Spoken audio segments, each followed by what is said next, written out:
Dnes je to asi najdiskutovanejšia téma, všetci sa o ňom rozprávame v práci, v pohostinstvách, na stretnutiach s priateľmi, na všetkých úrovniach, čiže rozoberieme si ho aj my v Rádiu Aktuál. So mnou v štúdiu je Darius Rusnák, náš bývalý tiež reprezentant, ktorý má jednu zlatú medailu z majstrovstiev sveta. Budeme sa rozprávať samozrejme aj o majstrovstvách sveta, aj o všetkom, čo sa v hokeji v súčasnosti deje. Vítaj, Darius. Ďakujem ešte raz, dobrý deň. V štúdiu máme Martina Feherváriho, kapitána našej 18-ky, ktorí zažiarili v Poprade, aj keď teda tú medailu si neodniesli, ale aj o tom budeme hovoriť. Vítaj, Martin. Ďakujem, dobrý deň. Pomáhať mi bude Peter Holý, náš športový redaktor, ktorý sleduje celé majstrovstvá sveta v hokeji od začiatku až po tento deň, keď už teda slovenská reprezentácia sa lúči s týmito majstrovstvami s najhorším výsledkom, aký kedy naša reprezentácia dosiahla. Sleduje aj, nazvem to na rovinu, hádku, ktorá v súvislosti s tým prebieha medzi jednotlivými funkcionármi, hokejistami, všetkými, ktorí k hokeju hovoria. A Petra Holého tu mám aj preto, aby ste sa nezľakli, že čo má čo žena hovoriť do hokeja. Ja v ďalších vstupoch vysvetlím, prečo aj ja, aj ženy majú čo hovoriť do hokeja. A všetci, čo tu sedíte, viete veľmi dobre, že hokej je jeden zo športov, ktorý je mimoriadne medzi ženami obľúbený, až by som povedala, že možno aj najviac zo všetkých športov, takže neodháňajte nás od tejto témy a od obrazoviek, aj nás to mimoriadne zaujíma. Najskôr dám na úvod slovo Petrovi Holému, aby nám zosumarizoval tie reakcie aktuálne k dianiu v hokeji a ešte sa potom telefonicky spojíme s Tiborom Turanom, ktorého tiež zapojíme do našej diskusie. Peter, nech sa páči. Dobrý deň všetkým. Tak hokej je teraz diskutovaná téma, vždy bola, ale po majstrovstvách sveta je to vždy dvojnásobné. To, že sme skončili na majstrovstvách teda 14. Začína byť úplne vedľajšie, hlavne po tom, čo vyplávalo na povrch po skončení zápasu so Švédskom, keď Zdeno Cíger aj Robert Švehla povedali veci, s ktorými asi nikto nepočítal, najmenej prezident zväzu Martin Kohút. Je toho naozaj veľa, to čo povedali o tom, akým spôsobom dostávali podrazy od prezidenta zväzu, aké mali škrty vo financovaní a príprave, čo všetko sa dialo okolo mužstva, aká bola sabotáž, nesabotáž hráčov na šampionát. Je toho naozaj strašne veľa, možno práve tie veci okolo hokeja sú také zaujímavé z pohľadu fanúšika, lebo hokej je číslo 2 na Slovensku. Je v ňom strašne veľa peňazí a tie peniaze by si chceli ľudia rozdeľovať, ktorí sa motajú okolo hokeja. Pomaly máme na Slovensku viac manažerov ako klubov, to znamená, to je ďalšia vec, ktorá do toho vstupuje a tak ďalej. Veci, ktoré sa diali alebo ktoré sa ešte budú diať po návrate reprezentácie z Kolína nad Rýnom, ktorá priletí dnes po obede do Viedne, to bude ďalšia várka všetkého možného. Ja by som na úvod pustil Jana Filca, ktorý skompletizoval v krátkosti situáciu v súčasnom slovenskom hokeji. Pán Turan a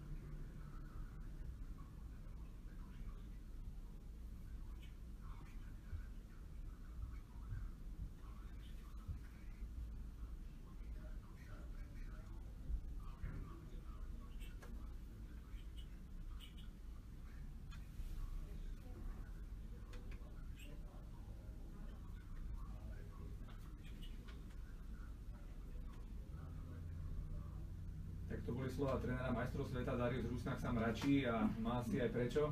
Mňa by zaujímalo, ako to vníma on.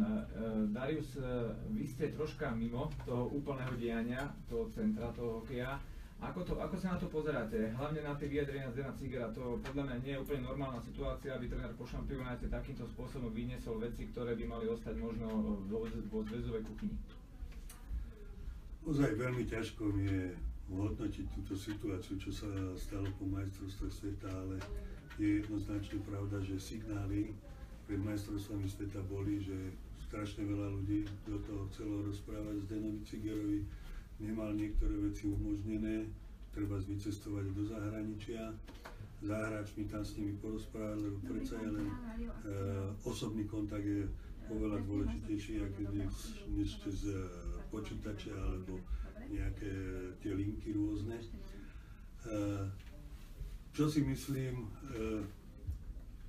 je veľa ľudí, to som už aj spomínal kopu razy, že na zväz sa dostali ľudia, ktorí môžu byť výborní manažéri, ale nepoznajú vôbec, ako hokej vyzerá, čo ľudia alebo hráči potrebujú, akým spôsobom by mala vyzerať, ja neviem, výchova mládeže, akým spôsobom by malo vychovávať sa reprezentant, akým spôsobom by mali mladí hráči zapadať do mužstiev seniorských, lebo vieme veľmi dobre, že najväčšiu fluktuáciu hráčov máme od 15 do 21 rokov.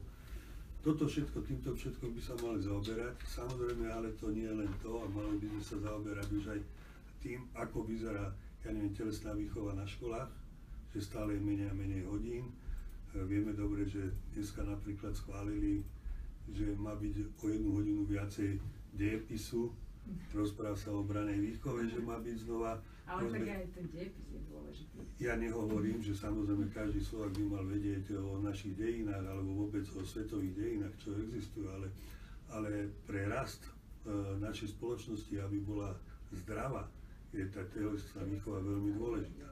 A to sa potom prenáša ďalej, ale keď sa mám vrátiť k tomu, čo uznelo z úst Zdena Cigera, ja neviem, Roba Švehlu, tak myslím si, že oni boli vystavení ozaj veľkému tlaku už len z toho dôvodu, že mali zjednotiť vôbec celý hokej, ktorý nastal po, by som povedal, puči hráčov, ktorí chceli prevzať moc na zväze a poukazovali na, že ten hokej 10-14 rokov stojí. Ja by som sa ich opýtal, vy ste boli vtedy v národnom ústve, 14 rokov vy ste viedli tú loď, takže vy ste mali byť aj tí s tými trénermi, ktorí vás trénovali, takí vodcovia, aby ste začali spolupracovať aj s mladými chlapcami a toto sa vám nepodarilo.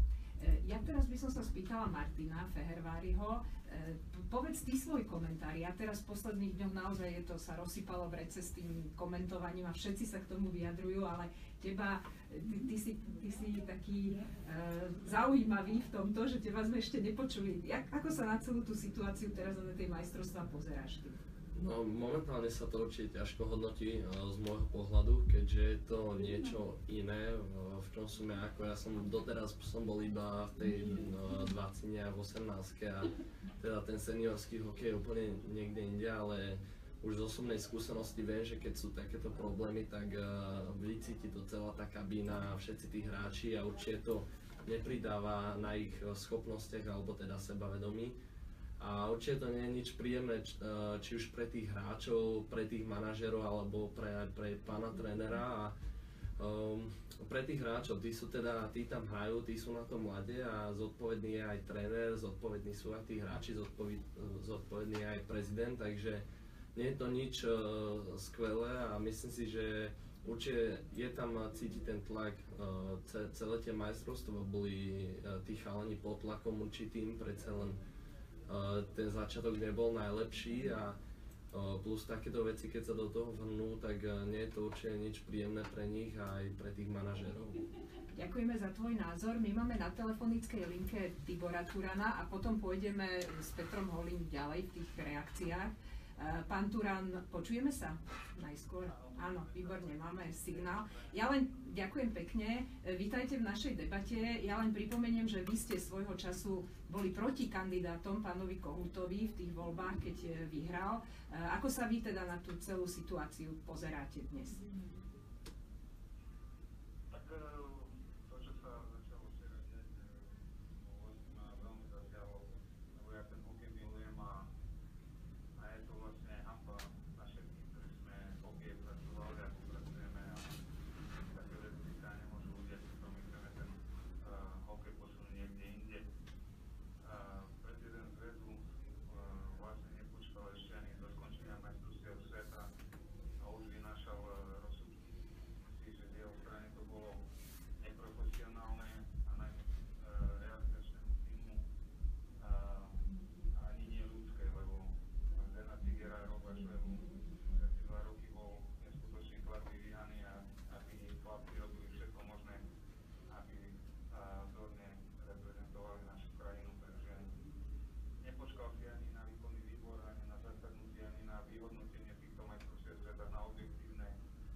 Peter, áno, nech sa páči, dopovedzte. Peter Holý, ja len som chcela povedať, že tu súhlasne prikyvuje hlavou. Ja prikyvujem, ja by som chcel na to nadviazať ešte to druhou vecou, že pre mňa je šokujúce, že Martin Kohut ako prezident zväzu odišiel zo šampionátu skôr ako sa šampionát skončil a nepočkal ani na to, aby tam bol do konca tých majstrovstiev sveta, nešiel ani za hráčmi do šatne, ani za realizačným tímom a išiel na nejaké stretnutie 40 vyvolených do Jasnej, kde spisovali nejaké memorandum a akčné plány, čo je podľa mňa ako nehoráznosť. Mal tam ostať, je prezident zväzu, sú to majstrovstvá sveta, nie je to hodový zápas z nejakej partie 40-tníkov, takže ako sa pozeráte na tento fakt?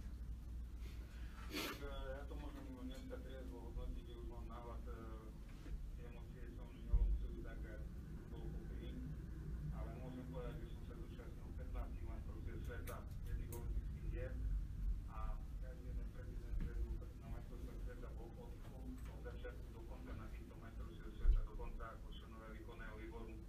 My mali sedenie počas majstrovstiev sveta s realizačným tímom, s hráčmi, s prezidentom. Riešili sa problémy alebo radosti, ktoré boli na konkrétnych majstrovstvách sveta. Martin Kohut, ako som sa dočítal, ani sa nestretol s realizačným tímom, ani trenér, dokonca Zdeno Tiger povedal, že ho ani nechce vidieť. Takže tie vzťahy sú, myslím si, katastrofálne a smutné je na tom to, že Martin Kohut ako člen výkonného výboru pred 2 rokmi bol za to, aby sa stal Zdeno Tiger trénerom reprezentácie a Robo Šerla generálnym manažérom. A po roku, keď sa stal prezidentom, začal vyhlasovať úplne niečo iné. Napriek tomu, že v svojej kandidatúre tvrdil, že ide spájať slovenské hokejové hnutie, dneska verejnosť vedie málo z toho, čo sa deje na zväze, lebo zväz dneska riadia počítačoví magnáti, facebookoví hráči, ale nie je tam žiadny odborník, žiadny tréner, čo je vlastne katastrofa. Myslíte si, že Slovenský zväz ľadového hokeja a hokej v zákulisí ovláda trenčianska skupina okolo Lipna Ráspol? Nemyslím si to, nemám taký vkus na to. Viem, že Rišo Lindner spolupracuje s Martinom Kohutom, ale treba sa opýtať, prečo realizačný tým aktéri odišli pred majstrovstvami sveta, prečo dneska na zväze už nepracuje Ernest Bokroš, Andrej Výboch, Jozef Rihal a ostatní odborníci, ktorí tam boli. Sú tam ľudia, ktorí rozumejú IT programom, myslím pekne na Facebooku, ľudia sa klamú, ale realita je úplne niekde inde, takže je to smutné a naozaj nech povie pán prezident, ako rozposlal listy realizačným týmom jednotlivých reprezentantov, kde miesto hotových nápojov nemyslí tyčiniek majú dostávať ovocie alebo obyčajné nápoje. Prečo tréningové výcvikové tábory pred reprezentačnými akciami trojdňového sa rušia a je to len jednodňový? Prečo hráči nemajú materiálne zabezpečenie? Videli sme tam jedného hráča, ktorý hádzal hokejky po striedačke, lebo nemohol dať gól 10 vyložených šancí, lebo nemal svoje hokejky. Všimali sme sa, ako to bolo s Korčulami, že to je horšie ako v Mongolskej republike. Pán Turan, nahodili ste nám veľmi veľa tém. My budeme po krátkych správach pokračovať s našimi hostiami v štúdiu. Hneď po správach dám slovo Dariusovi Rusnákovi, máme tu Martina Feherváriho a samozrejme Petra Holého, ktorý má pripravené ešte aj ďalšie reakcie. Ďakujem veľmi pekne za váš vstup a po krátkych správach pokračujeme. Pokračujeme v našej debate o slovenskom hokeji. Počúvate poludnejšiu talk show Zuzany Martinákovej na rádiu Aktuál. Ja ešte len pripomeniem, že v ďalšej časti po 13. hodine sa budeme venovať aj iným témam, konkrétne zákazu hazardu v Bratislave a spochybneniu prokuratúry tohto zákazu, a v ďalšej časti relácie budeme rozoberať európske témy s publicistom a analytikom Michalom Havranom. V tejto chvíli sú v štúdiu Darius Rusnák, Martin Fehervári a Peter Holý a debatujeme na tému stav slovenského hokeja. Pán Turan nadhodil toľko vážnych tém, že vyvolal vzrušenie v tomto štúdiu. Darius chcel hneď reagovať ešte pred správami. Tak chcel by som v prvom rade pozdraviť Tibora Turana. Vidím, že sa stále zaoberá hokejom, že nespí doma a sleduje to. Čo som od neho počul, kopu vecí som nevedel. som bol sám prekvapený, čo teraz povedal, ale o určitých veciach, keď ste blízko toho jadra, tak sa dozviete. Jedna vec je pravda, že zväz ľadového hokeja úplne stratil odborníkov, ktorí tam boli. Teraz odídu, povedzme úprimne, ďalší, že vieme, že už sa ohlasil aj Robo Švehla, že končí vo výkonnom výbore, viem, že niektorí ďalší chcú odísť z toho výkonného výboru. A pýtam sa jednu vec, kde je tých 40 odborníkov, ktorí nejakým spôsobom sa stretli a chcú tomu hokeju pomôcť, napísali nejaké memorandum, ale teraz k určitým veciam sa vôbec nevyjadrujú, to je prvá vec. Neviem, aká zostava tam bola, ale viem veľmi dobre, že bývalých starších, ja neviem, funkcionárov alebo bývalých hokejistov starších tam nezavolali. Čiže to je, keď máme sa zjednotiť, tak sa musíme jednotiť všetci, nie len určitá úzka skupina okolo Ríša Lindnera. Ja viem, že si títo ľudia mentálne vyhovujú, predsa len tie roky odstupy od jednotlivých hráčov alebo tých funkcionárov sú rôzne, ale musia brať aj na vedomie, aké skúsenosti majú bývalí funkcionári. A tieto sa vôbec neberú. To by som mohol presne povedať aj na mladých chlapcoch. Vidíte, oni nemajú žiadne zábrany, to môže Martin tu potvrdiť, že nemali žiadne zábrany, srdiečko im bylo pre ten hokej, chceli sa veľmi ukázať pred našim obecenstvom a sa im to podarilo, ale podarilo sa to dlhodobo, by som povedal, takou mravenčou prácou, že boli v tých strediskách, ktoré boli 18 a 20 ročných. Musíme povedať jednoznačne, že to prišli aj nejakí hráči zo zahraničia, ale nakoniec takí ťahuňmi vôbec boli hráči, ktorí hrali tu v 18 v tom projekte. Takže toto je ozaj veľmi závažná vec a treba, lebo viem, že už ohlasujú sa, že tieto veci sa majú zrušiť, čo ja si myslím, že je vôbec nesprávne teraz. My chceme teraz po šampionáte robiť revolúciu, ale pokiaľ viem, to sa už robí na Slovensku 2 roky, lebo najprv bol triedny nepriateľ Nemeček so Širokým, tí odišli, ale my bojujeme stále ďalej v zákopovej vojne. Ja som sa už aj do obeda pýtal, keď sme tu boli s kolegami, že kde je vlastne Richard Lindner a kde bol počas svetového šampionátu, lebo keď išli kandidovať na zväz za prezidenta, tak bol takmer v každej konzerve a úplne proste bolo počuť a vidieť všade a teraz počas šampionátu som nepočul od neho jednu jedinú vetu, čo bolo dobre, čo bolo zle, ako to treba zmeniť, akým spôsobom sa mužstvo pripravovalo, akým spôsobom sa vyberali hráči a teraz sa stretnú v Jasnej a tam si urobia večierok a idú hodnotiť alebo idú robiť nejaké nové veci v slovenskom hokeji, ktoré mali byť dávno hotové. Ale ste nejaký kritický? Nie som kritický, ja tak hodnotím tak s nadhľadom troška, lebo keď človek sa pozerá na to, ako to naozaj funguje, aká je realita, aké sú vyjadrenia, tak nemôžem teraz povedať, že boli si tam zahrať hokej, boli tam jednoducho, ja to poviem otvorene, boli tam robiť politiku druhej strany zákulisnú, aby sa nejakým spôsobom presadili oni. Ja by som sa chcel ale spýtať obidvoch hokejistov, súčasného aj bývalého, že situácia v reprezentácii či bola normálna, alebo či je normálna taká, že keď má obvolávať generálny manažér hráčov a do tomu vstúpi prezident a povie, že on bude obvolávať alebo obvolával hráčov a povedia, že no tak nechoďte na šampióna, lebo keď ste zranení, tak rozbijete kabínu, že či to tak je. Ja pustím na to vyjadrenie Martina Kohúta, potom vás poprosím o reakciu.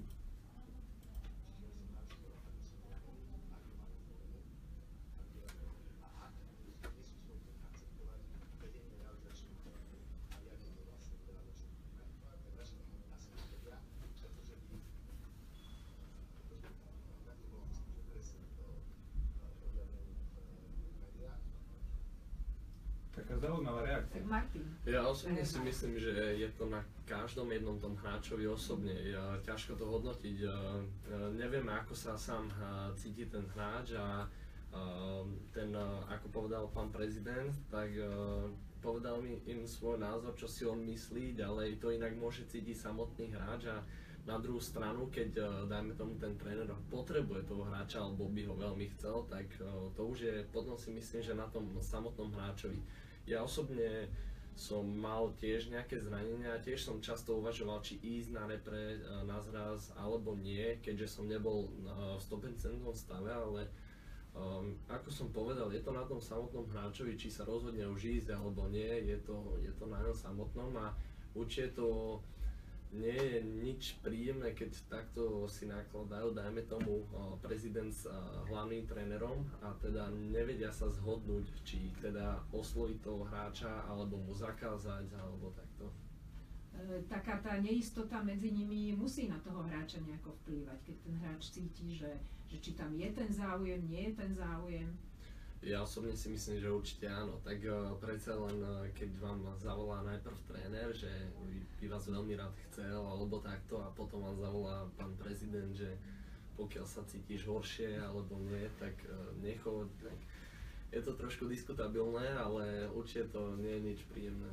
Darius. Tak ja úplne súhlasím, čo tu povedal Martin, ale ja dám len taký jeden príklad.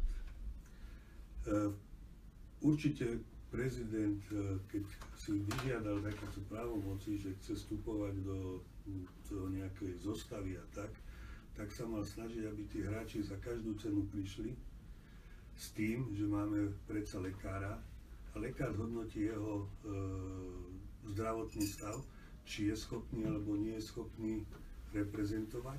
A potom, čo sa týka zase formy, to vie zhodnotiť tréner a povie mu, že pozri sa, nehral si dlho, bol si dlhodobo zranený, nemáš takú formu, tak mu to slušne vysvetlí a pekne sa rozlúčia s tým, že aby bol pripravený povedzme na ďalšie roky, ale takáto nejednotnosť, jak tu existovala teraz, to je niečo nepochopiteľné, to si neviem ani predstaviť. To je tak, jak keď dvaja brankári povedzme v mužstve sú a jeden podpili hokejku hráčovi tomu brankárovi, aby sa zlomila, aby ten preletel do brány, lebo on chce chytať. Tak toto je kolektívny šport, tak sa tu musí myslieť kolektívne a nie zobrať, by som povedal, na seba všetko a byť nakoniec potom nejakým hrdinom.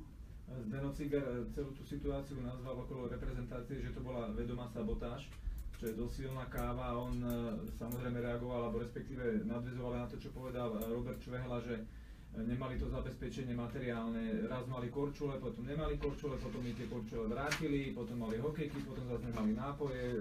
Proste neskutočné veci a Martin Kohut dnes na takom briefingu reagoval aj na túto vec a reagoval tak veľmi zaujímavo, čo sa týka materiálneho vybavenia.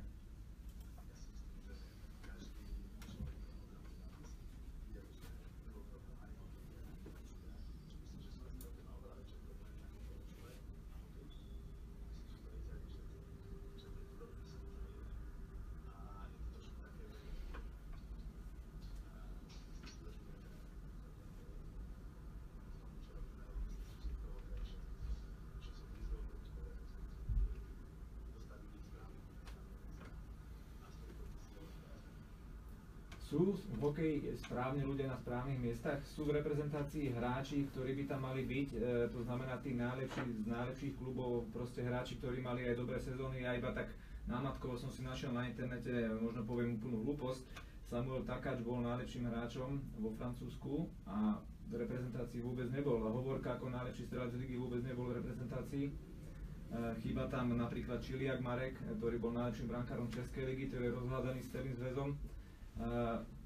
Darius Rusnák, sú manažéri pri hráčoch takým veľkým bonusom, že rozhodujú aj o tom, kto bude v reprezentácii? Ja najprv ale poviem to prvé, čo bolo, že Martin Kohut, ja hovorím, že je výborný manažer. Je výborný manažer. Ale obkolesil sa ľuďmi, ktorí hokeju nerozumejú, a takéto fopa, čo sa týka hokejových strojov, lebo to on nevie pochopiť, že ten hráč má hokejku na mieru urobenú, čiže sa musí predtým prichystať, aby zväz ju nakúpil, potrebuje mať tiež na mieru korčule, tí hráči všetko v oddieloch majú, a keď sa im tie korčule znehodnotia počas sezóny, to je bežné, že potrebujú dva páry, lebo sa vyšlapajú, potom zmeknú a neudrží, by som povedal, tú koordináciu potom pri tom korčulení taká mal, tak to sú vážne dôvody, lebo viete, príde sám na brankára, poviem, a nemá svoju hokejku, vystrelí druhú hokejku, tak ten cít je úplne iný v hokejke, tak samozrejme, že to je problém. Ale prezident zväzu, pretože on je len manažér a nerozumie sa hokejovým veciam, tak by mal mať tých ľudí od hokeja takých schopných, ktorí mu vysvetlia všetky veci, alebo vôbec pripravia bez jeho vedomia to, čo tí hráči potrebujú. Ale takí ľudia sú tam není. Tu vidíte, že teraz všetci odišli.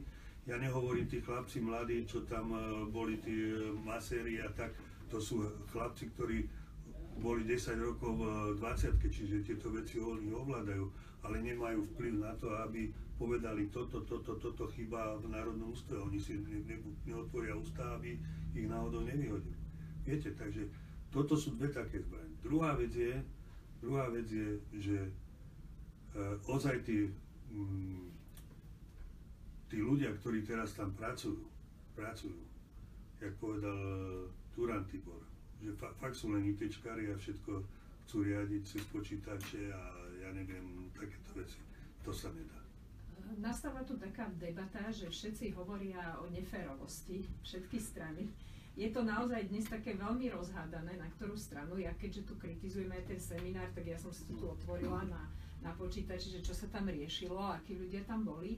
A napríklad sa tam veľmi vyzdvihovala teda práca trénera práve mladých, 18-ky, pána Javorčíka, a títo účastníci toho seminára ako keby poukazovali na to, že toto je tá budúcnosť aj trénerská, že nejako takto si to predstavujú. Dám najskôr Martinovi, ale potom tebe slovo, Darius, pretože toto ma zaujíma, lebo tak ako tí chlapci zažiarili, tak sa tam aj objavila tá postava toho trénera ako niečo naozaj také nové. Naozaj ste to tak pocítili, že je to nejaká taká nová trénerská škola konečne v slovenskom hokeji? No ja by som to zhodnotil hlavne tak, ako celkovo turnaj si myslím, že nemali sme žiadny problém, či už s hokejkami, celkovo ako, my sme tam nemali žiadny problém, ja sa nemôžem na nič sťažovať, s trénerom Javorčíkom bola výborná spolupráca, naozaj som bol veľmi rád, že som mohol hrať pod takým trénerom, mali sme výborný vzťah a myslím si, že všetci hráči, čo tam boli, tak výborne s ním vychádzali, mali sme tam mentálnu trénerku, s tým sme veľa komunikovali s ňou teda. Ďalej tam bol Ľubo Višňovský, ktorý aj mne veľmi pomohol. Ja som sa ho často pýtal na jeho názory, jeho veci. Predsa len má neskutočné množstvo skúseností a teda veľmi mi pomohol v týchto veciach. A myslím si, že tréner Javorčík bol veľmi, veľmi dobrý a aj skúsený na to, aby potiahol takýto turnaj a teda zvládol ten turnaj na výbornú a myslím si, že sa mu to podarilo. Druhá vec, že sme nedosiahli ten úspech, teda tie medaile, ale za tú predvedenú hru, myslím si, že kto to pozeral, tak všetci videli, ako sme hrali a aspoň to si myslím, že sa dá hodnotiť pozitívne, ale škoda tej medaily. Darius, prichádza nejaká teda taká nová vlna do toho procesu z tvojho pohľadu, keď si pozeral na mladých chlapcov? Tak ja keď som bol vo výkonnom výbore, tak vždycky sme sa snažili, aby prvý tréner bol skúsenejší a potom k nemu dávali mladého trénera, ktorý by vyrastal. Presne takto tréner Noro vyrastal vedľa Ernesta Bokroša a potom prešiel logicky do 18. Ale čo mne sa na tom Norbertovi páči? Mne sa páči to, že chceli teraz, aspoň mám také informácie, aby postúpil s týmto mužstvom do tej vyššej kategórie, čiže aby viedol 20-ku a on mi odmietol, že on sa cíti tu dobre pri tej 18-ke, že on chce dokázať, že máme dobrých hráčov a chce vychovávať ďalších hráčov pre tú 20-ku a tú 20-ku prenecháva iným trénerom. Čiže zväz má veľký teraz problém, to pôjde po Ernestovi Bokrošovi, lebo ten už dávno signalizoval, že odíde. Nevychovávali sme si nejakých trénerov, lebo ozaj v podstate tá trénerská škola, ktorá existuje u nás na Slovensku, nemá takú kapacitu, ako bol napríklad pán docent starší, ktorý vyučoval na vysokej škole. Vieme, že mal obrovské skúsenosti a vychoval veľa kvalitných trénerov. A nám tréneri teraz chýbajú. Teraz počúvam, že chcú, aby prišiel tréner zo zahraničia. Tak máme dve skúsenosti. Jeden bol pán Henlon z Kanady a jeden bol pán Vujtek z Čiech. Povedzme si úprimne, pán Vujtek pozná mentalitu, dokonca jeho manželka je Slovenka, dlhé roky pôsobil v Trenčine, čiže pozná, akú majú mentalitu naši hráči, ale Henlon nepozná. A preto sa stalo to, že Henlonovi napríklad hráči rozprávali do zostavy a to bolo veľmi zlé. A samozrejme, že si pribral potom človeka, ktorý bol viac menej tak súdený, že pán Fields prišiel, lebo ich mal na olympiáde a keď sa stali majstrami, tak začal radiť. No, samozrejme, Henlon mal iné predstavy, ten mal iné predstavy, hráči iné predstavy a zasa to začalo rozbíjať a tak dopadli aj majstrovstvá sveta na Slovensku, keď boli. Čiže už tam bol zrod takéhoto niečoho, že teraz sa umožnilo hráčom, aby do toho kecali a nedala sa, by som povedal, možnosť tomu trénerovi tak pracovať, ale zase musí to byť tréner, ktorý vníma situáciu slovenského hokejka aj po tej mentálnej stránke, akí sú ľudia a tak ďalej.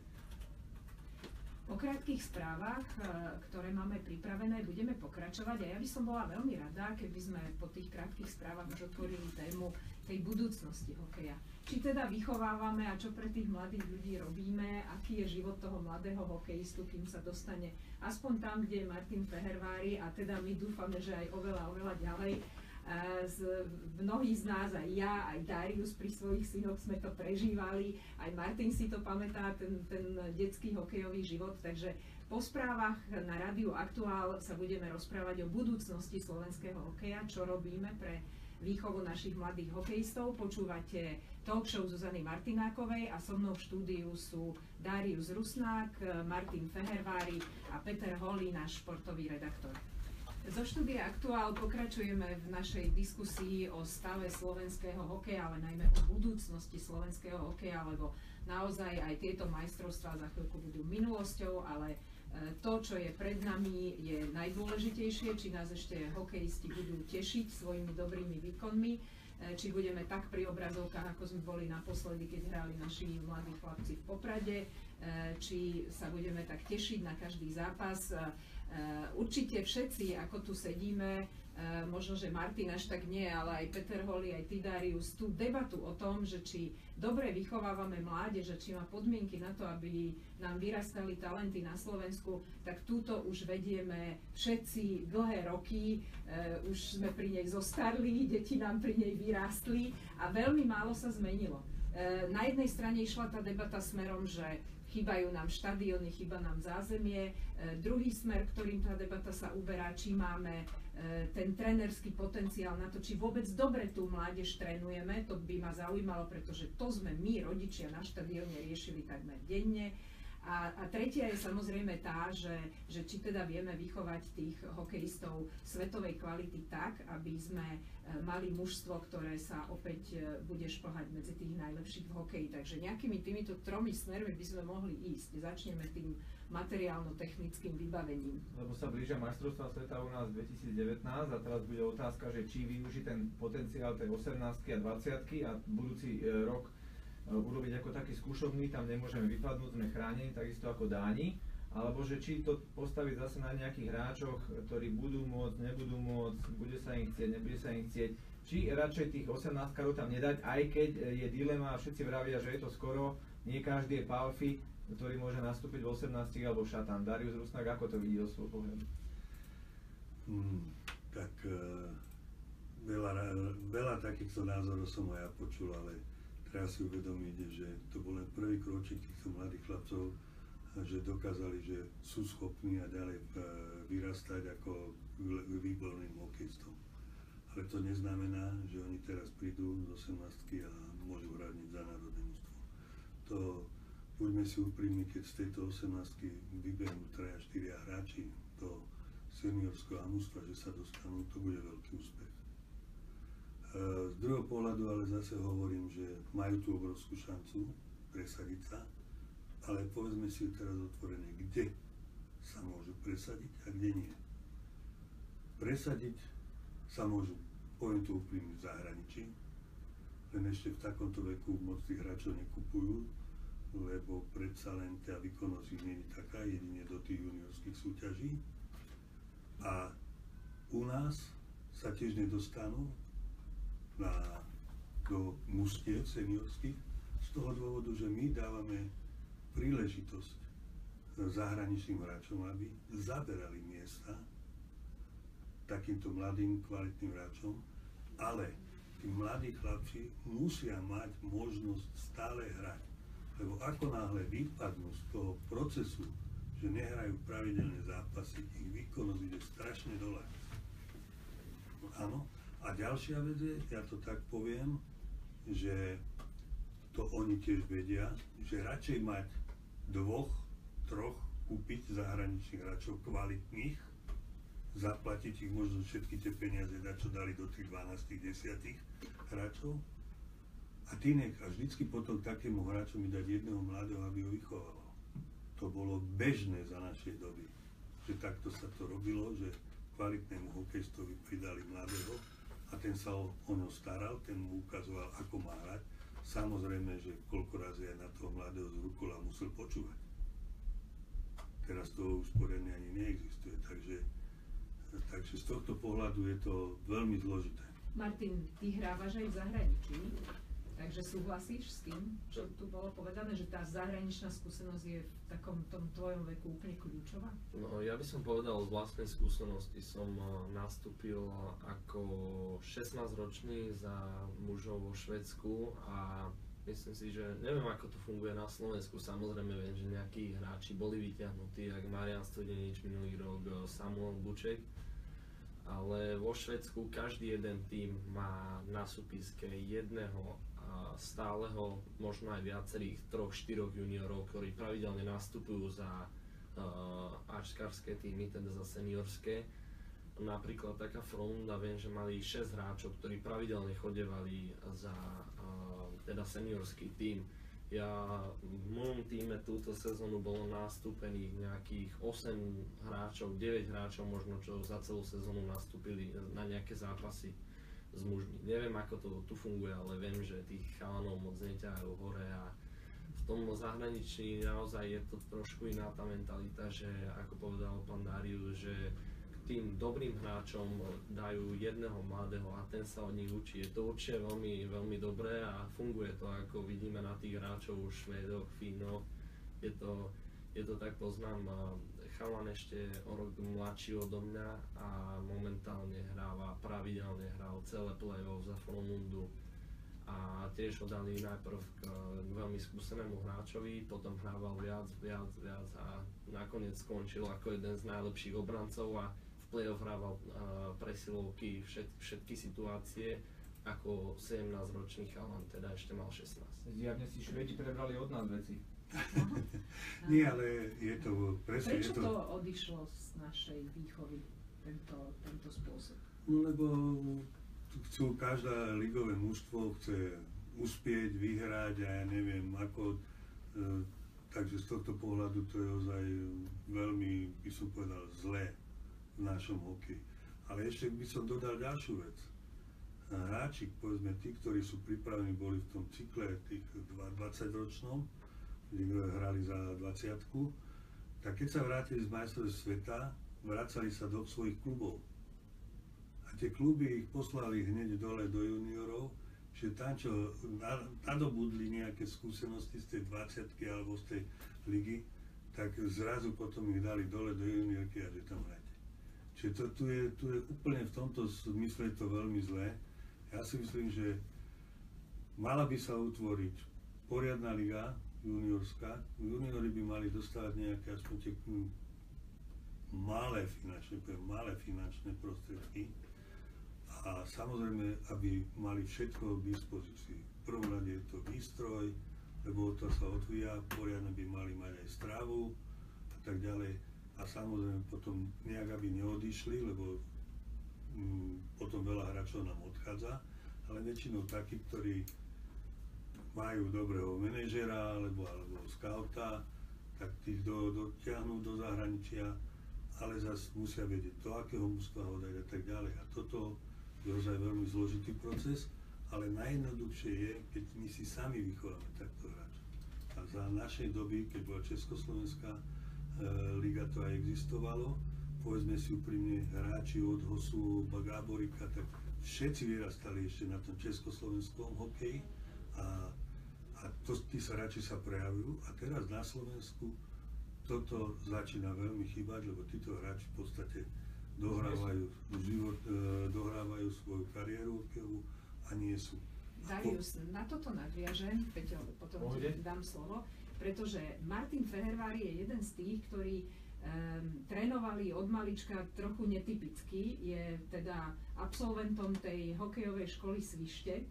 Spomeniem to tu, pretože som to zažila sama v tom čase so svojím synom. Adriana Hosťovecká, ktorá bola nadšená mamička a chcela pre svojho syna najlepšie tréningy hokejové, tak sa doslova nahnevala, alebo teda nepáčil sa jej ten systém, v akom to fungovalo, a založila kde to viedla ako manažérka, takú malú hokejovú školu Svište, malý klub, z ktorého ste vyrástli ty, Martin, Adam Ružička a ešte Krivošík, tuším, z toho týmu, ktorý ste teraz hrali v Poprade. A ona práve viedla tých hokejistov k tej českej trénerskej škole, veľmi sa vyhraňovala voči tým, teda táto škola, nie len ona, lebo ona si našla trénerov samozrejme, ktorí ako keby sa vyhraňovali voči tej oficiálnej trénerskej škole. A popri Slovanu, teda tie deti sa potom rozdelili. Časť trénovala na Slovane z toho tvojho obdobia a časť zostala v tých Svišťoch. Vidíš to, bol to nejaký základ toho, čo ste dostali, alebo nie? Chcel som to spomenúť, ale nejak už nevyšlo slovo na to a ako ste povedali, že my sme teda boli vychovaní, tak povedať, trochu inak, keďže sme hrávali zápasy v Čechách a trénovali sme v Bratislave na Slovensku. A viem, že v tom čase systém na Slovensku bol taký, že boli minútové striedania, ďalej sa hralo iba tretinkový hokej a v Čechách bolo normálne striedanie ako v seniorskom hokeji a taktiež sa hralo na celé ihrisko, čo bol dosť veľký rozdiel. A myslím si, že aj to nám určite veľa dalo, ale trénovali sme teda tu doma na Slovane, alebo teda v Ružinove a ďalej sme chodevali hrávať tie zápasy v Čechách a mali sme strašnú obrovskú porciu zápasov, či už turnajových, alebo aj tých ligových. A určite nám to veľa všetkým dalo. Teraz chalani sú rozmiestnení asi po celom svete, viem, že asi 2-3 sú v Amerike. Ja som s Matúšom Miligu vo Švédsku bol, Adam Ružička, ten je zase v Kanade, Lacka je napríklad v Třinci v Čechách, takže veľa nás sa takto rozkopilo a bolo to niečo iné ako na Slovensku a ťažko povedať, že či to bolo lepšie, pevne verím, že áno, ale mne osobne si myslím, že to dalo veľmi veľa. Darius, čo ty hovoríš na takýto truc podnik v úvodzovkách, ale hovorím to naozaj v dobrom, pretože tam bolo veľa pozitívnej energie a naozaj tá chuť niečo dosiahnuť, to môžem potvrdiť. Ja ten projekt som poznal veľmi dobre, som sa s Adrianom stretával a tak, ale nakoniec povedzme úprimne aj mladým Mariano Bezaka syn Adam, ten tiež chodí do týchto Svišťov, ale potom musel zákone prestúpiť niekde buď do Slovana alebo do Ružinova z toho dôvodu, lebo tam už v Čechách ich už nechceli, ten oddiel, nemali potom kde hrať, tak museli sa prispôsobiť tomu, čo tu bolo. Ale už mali nejaký základ iný a tak.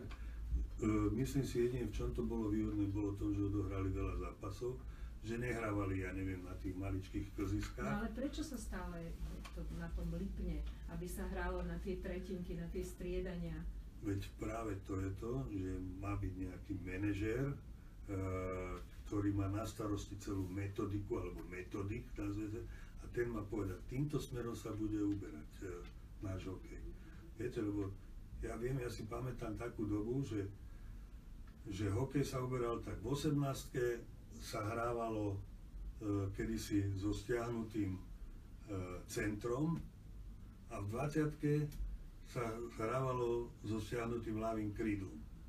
nebolo to jednotné, a keď prídete do Švédska alebo do Fínska, že to je jednotný systém a všetci potom do toho, aj keď niekto vypadne rýchle, tak tam každý môže zapadnúť. Ale u nás to nebolo. U nás si robil každý tréner, čo chcel, v oddieloch, áno, a potom išiel do národného mužstva, tam tí tréneri museli učiť, aký systém budú hrať a nevedeli to. Čiže aj tieto metodické veci tu veľmi chýbajú. Nepozeráme sa vôbec na to, čo je pre tých mladých chlapcov dôležité. Kedy si bolo tak, že len aby hrali. Potom druhá vec, boli tí chlapci pretrenovaní, áno. A ďalšia vec je, že nemáme takých ozaj kvalitných trénerov pri mládeži. To je to najpodstatnejšie, by som povedal, z toho všetkého. A samozrejme, budem to len porovnávať. Slovan Bratislava, Ružinov. Slovan Bratislava má 1,5 hodinové tréningy a Ružinov má hodinové tréningy. Čiže za týždeň má Slovan o 40% viac možností trénovať na tej ľadovej ploche ako v Ružinovi. Lebo viem to dobre, lebo ja som kedysi moje deti hrali za Ružinov, ale aj ja som nevyšiel zo Slovanu hneď, ale som vyrastal v Banskej Bystrici, potom som prišiel do Bez Bratislava, čo je teraz Ružinov, až potom som išiel do Slovanu. Takže chýbajú tieto základné veci. My sme mali ozaj výborných trénerov. Keď spomeniem Palo Siroťák, Nitka, Gabriš, ja neviem, v Banskej Bystrici to bol Lehocký, Barochovský, takže to boli ozaj na tú dobu ozaj vynikajúci tréneri a tí sa hrali s tou mládežou. Ja by som jednu vec ešte spomenul o využívaní hráčov 18 a 20 úspešnej. Keď mala 20 bronz, tak z Godlu robili druhého Dzurilu. Bol veľká mediálna hviezda, Maroš Krajčí kvôli tomu špeciálne pomaly zvolával tlačovku, postavili ho na jeden zápas do KHL-ky a potom sa Godla vytratila a je v zahraničí a nie je tu. A to je práve to, že keď my máme hráčov, ktorí by mali hrávať na Slovensku a mali by byť naozaj v tom týme, tak tu nie sú a Slovani sú legionári. Nemáme tam slovanistov, nemáme tam odchovancov, vytráca sa klubizmus a hokej ide úplne iným smerom, ako by mal. O chvíľočku budeme musieť dať priestor správam. Ja chcem túto diskusiu ešte dať aj chvíľku po 13. hodine. Myslím si, že je veľmi zaujímavá a ja ešte chcem otvoriť jednu tému a to je téma, o ktorej sa tu často hovorí a čítam to aj v tých diskusiách na tému hokej, že vlastne deti z rodín, ktoré nie sú dobre zabezpečené, ani nemajú šancu a talenty nám unikajú. A veľmi chcem ešte otvoriť túto tému, lebo nie je to celkom tak pravda. Ten talent má šancu vyrásť aj v týchto našich podmienkách a máme na to veľa príkladov a myslím si, že táto téma ešte bude ľudí zaujímať, čiže vypočujte si, vážení poslucháči, krátke správy. Po nich budeme v našej diskusii s Dariusom Rusnákom, Martinom Fehervárim a Petrom Holím pokračovať na tému aktuálna situácia v slovenskom hokeji.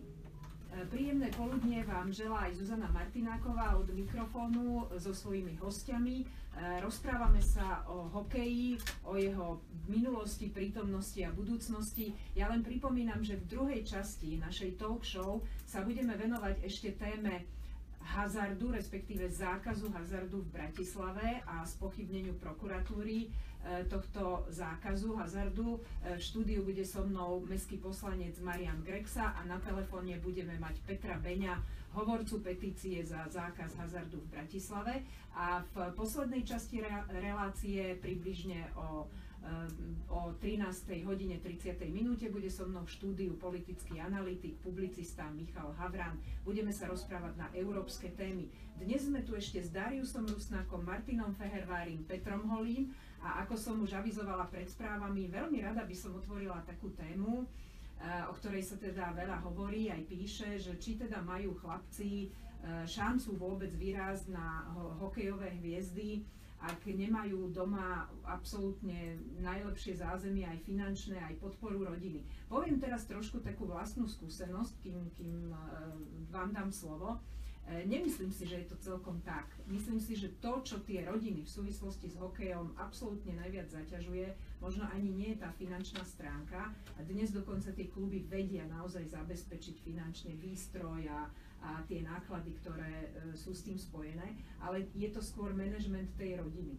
Musím povedať, a to mi asi potvrdí, možno, že Darius ani nie, že ešte zažil nejaké obdobie, keď neboli tie nároky na tú rodinu také, ale Martin určite mi to potvrdí a jeho otec, keby tu sedel, tak určite áno, že vlastne jeden z rodiny, minimálne jeden z rodiny sa musí ako keby absolútne vložiť do toho manažmentu celého, ktorý si to vyžaduje a to niekedy tá rodina naozaj nemôže zvládať, ako obidvaja majú zamestnanie, pri ktorom si to nemôžu dovoliť. Darius. Ja poviem, Martin, poď najprv ty povedz, lebo ty máš lepšie skúsenosti teraz pri mládeži, potom viem ja.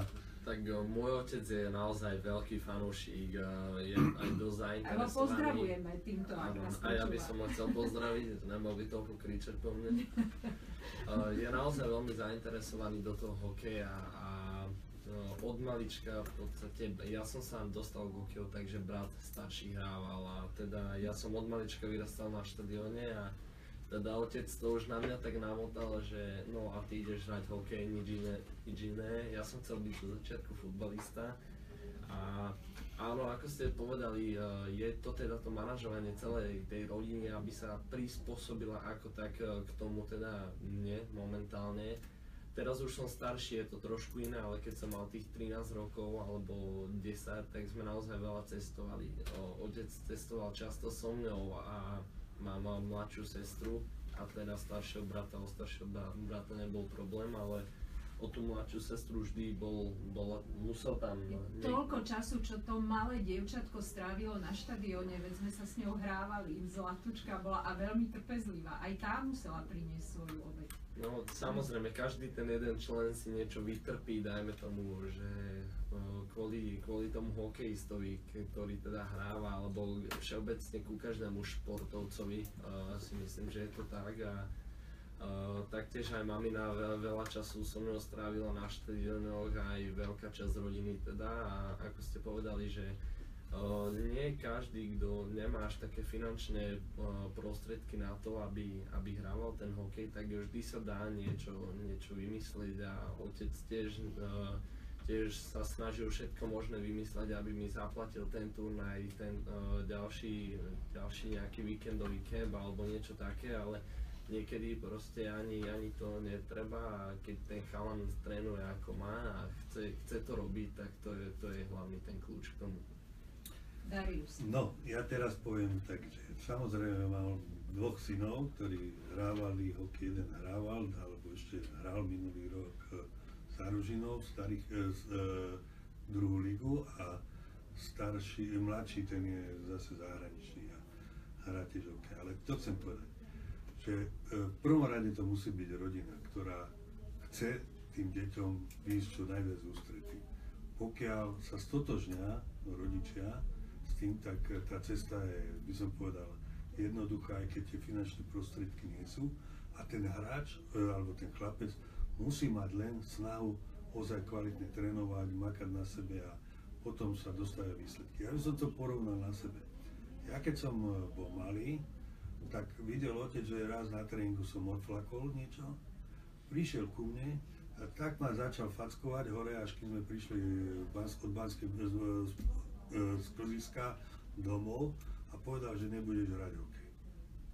Tak som potom chodil na rybníky, tam sa zlakla mama, že náhodou sa prelomí láda, že padnem, no tak potom potichučky ma dala zase nazad hrať hokej, lebo otec pracoval v Bratislave, ale povedal, ale musíš makať a tak, lebo keď raz pôjdeš niekde preč, nebudeš doma, tak musí byť za tebou výsledok. Ja by som chcel k tomuto niečo povedať, lebo môj otec, ako som ho spomenul, že bol naozaj v tomto veľmi prísny. Teraz je to už niečo iné, som starší a viem, ako to funguje a keď chcem niečo dosiahnuť, tak musím preto niečo spraviť. Ale keď som bol mladší a videl otec, ako aj pán Darius povedal, že som netrénoval, trénovať ešte ako tak, alebo keď sa mi nepodarilo niečo na zápase, tak som bol taký sklesnutý, nechcel sa mi, tak vtedy som si strašne veľa vypočul od otca a to bolo naozaj ťažké chvíle, keď po mne niekedy ako naozaj mal veľké nervy a môjho otca teda počúvať toto, keď sme išli najmä tomu 3 hodiny domov a 3 hodiny po mne hovorili, ak skončím s hokejom, že mám predať korčule a nechať to tak potom som si to vždy rozmyslel a teraz to už trochu inak berem a otec vôbec ma nemusí nejak nútiť a teda robím to s radosťou.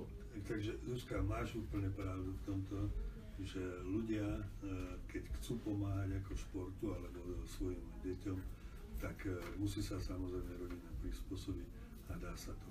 Ale ešte chcem na to povedať, že predsa už len v mužstvách sú možnosti, že keď chlapci ako vidia, že sú talenty a nemajú finančné prostriedky, peniaze, tak tie výstroje im kúpia a im umožnia v tom hokeji pokračovať alebo raz.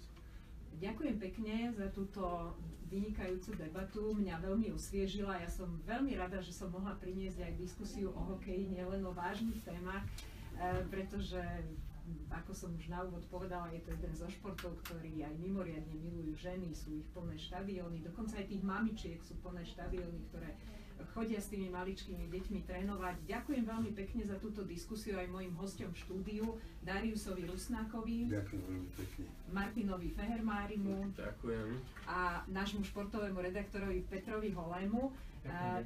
Ďakujem vám veľmi pekne, páni. Rádio Aktuál. Cez deň sa s vami rozpráva Zuzana Martináková.